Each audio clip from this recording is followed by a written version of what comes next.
වෙන කාසකකට ගිහිල්ලා. ඊට පස්සේ දැන් මේ අහන්නකෝ. දැන් දවස් 5ක් විතර හිටියේ මේ එකයි කරන්නේ.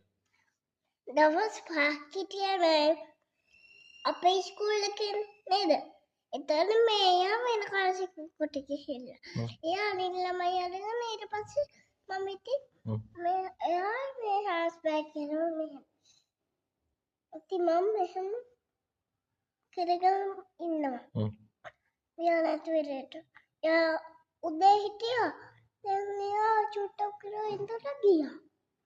දැන් කවුද අපේ ඉන්නේ? කාසිකට ඇවිල්ලා චුට්ටක් කරලා ගියා. දැන් කවුද ඉන්නේ ක්ලාස් එකේ? චුට්ටි චීචයි තව එක්කෙනෙක් ඉන්නවා. තව ටීචර් කෙනෙක් ඉන්නවා. එයාත් ඉන්නවා. එයා හොඳ නැද්ද? දැන් ඉන්නේ එයාත් කෙනා. හොඳයි මේ ටූටි චීචර් කෙනෙක් ඉන්නවා. එයාත් හොඳයි. නෑ මට ගහනවා සැරෙන්න. කවුද? අපි වැඩ කිරත් ගහනවා. ලොකු ටීචර් දැන් ආයේ එන්නේ නැද්ද? නෑ. එන්නේ